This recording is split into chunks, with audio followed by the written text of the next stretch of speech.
அண்மை செய்தியை பார்த்து வருகிறோம். நாடு முழுவதும் வரும் 26ஆம் தேதி முதல் ரயில் பயணத்திற்கு புதிய கட்டண முறை அமலுக்கு வரும் என்று தகவல் வெளியாகி இருக்கிறது.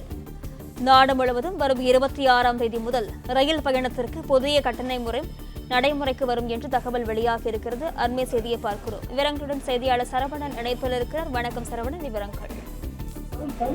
நாடு முழுவதும் வரும் 26ஆம் தேதி முதல் ரயில் பயணத்திற்கான ஒரு புதிய கட்டண முறை அமலுக்கு வரும் என்ற அறிவிப்பு வெளியாகி இருக்கிறது. குறிப்பாக விரைவு ரயில்கள்ல 215 கிலோமீட்டர் வரை சாதாரண வகுப்பில் பயணிப்போருக்கு எந்த விதமான அந்த கட்டண உயர்வும் இல்லை. அதே வேளையில் 215 கிலோமீட்டருக்கு மேல் சாதாரண வகுப்பில் பயணிப்போருக்கு கிலோமீட்டருக்கு 1 பைசா என இந்த கட்டணம் உயர்ந்திருப்பதாக ரயில்வே துறை அறிவித்திருக்கிறது. 215 கிலோமீட்டருக்கு மேல மெயில் மற்றும் விரைவு ரயில்கள்ல கிலோமீட்டருக்கு 2 பைசா கட்டணம் உயர்வு என்றும் ரயில்வே அறிவித்திருக்கிறது. அதே போன்று ஏசி வசதி இல்லாத பெட்டிகளில் 500 கிலோமீட்டர் தூரம் பயணம் செய்ய 10 ரூபாய் கூடுதல் கட்டணம் வசூலிக்கப்படும் என்றும் அறிவிக்கப்பட்டிருக்கிறது. ரயில்வே துறையில ஒரு முக்கியமான அறிவிப்பாக இந்த கட்டணம் முறை மாற்றி அமைக்கப்படுகிறது. இது டிசம்பர் மாதம், இந்த மாதம் 26ஆம் தேதி முதல் இந்த புதிய கட்டண முறை அமலுக்கு வரும் என்று தெரிவித்திருக்கிறார்கள். அதுல முக்கியமாக சாதாரண வகுப்பில் பயணிப்போருக்கு 215 கிலோமீட்டர் தூரத்திற்குள்ள பயணிப்போருக்கு எந்த விதமான ஒரு கட்டண உயர்வும் இல்லை.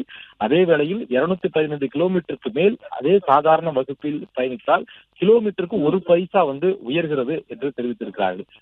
அதே போன்று மற்ற ரயில்கள்ல, இது சாதாரண ரயில்கள்ல இது போன்று மற்ற ரயில்கள் மெயில் மற்றும் விரைவு ரயில்களிலும் கட்டணம் உயர்ந்திருக்கிறது. அது கிலோமீட்டருக்கு 2 பைசா என்ற கட்டணம் உயர்ந்திருக்கிறது. 215 கிலோமீட்டருக்கு மேல மெயில் மற்றும் விரைவு ரயில்கள்ல கிலோமீட்டருக்கு 2 பைசா என்று கட்டணம் உயர்ந்திருப்பதாக ரயில்வே தெரிவித்திருக்கிறது. அதே போன்று ஏசி வசதி இல்லாத பெட்டிகள்ல 500 கிலோமீட்டர் தூரம் பயணம் செய்வதற்கு கூடுதலாக 10 ரூபாய் கட்டணம் வசூலிக்கப்படும் என்றும் ரயில்வே தெரிவித்திருக்கிறது. இந்த உத்தரவு என்பது 26ஆம் தேதி, டிசம்பர் 26ஆம் தேதி அமலுக்கு வருகிறது. கிட்டத்தட்ட அடுத்த இந்த வருடத்தினுடைய இறுதியில இந்த கட்டண முறை அமலுக்கு வருகிறது. அடுத்த ஆண்டு தொடர்ந்து தமிழகத்தில் பார்த்தோம் என்றால் பொங்கல் பண்டிகை, அடுத்த தென்னிந்தியாவிலேயே பல்வேறு மாநிலங்கள்ல இந்த அடுத்த மாதத்தினுடைய தொடக்கத்திலிருந்து பல்வேறு பண்டிகைகள் இருக்கிறது. இந்த நேரத்துல இந்த கட்டண முறை அமலுக்கு வருகிறது. அதுல குறிப்பாக அதில் பல்வேறு ஸ்லாப் கொடுத்திருக்கிறார்கள். 215 கிலோமீட்டருக்கு உள்ளே சாதாரண வகுப்பில் பயணிப்பதற்கான எந்த விதமான கட்டண உயர்வும் இல்லை. அது சாதாரண வகுப்பு அல்லது மெயில் அல்லது விரைவு ரயில் எந்த ரயில்களாக இருந்தாலும் அதில் 215 கிலோமீட்டருக்கு கீழே பயணிப்பவர்களுக்கான எந்த விதமான கட்டண உயர்வும் இல்லை.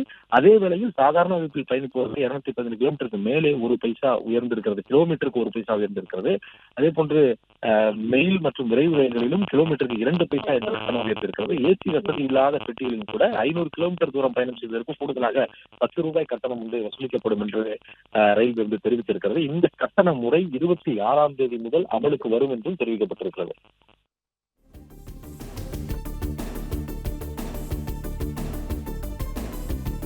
பிளே ஸ்டோர் மற்றும் ஆப் ஸ்டோரில் இருந்து பாலிமர் செயலியை QR கோடு மூலம் பதிவிறக்கம் செய்யுங்கள்.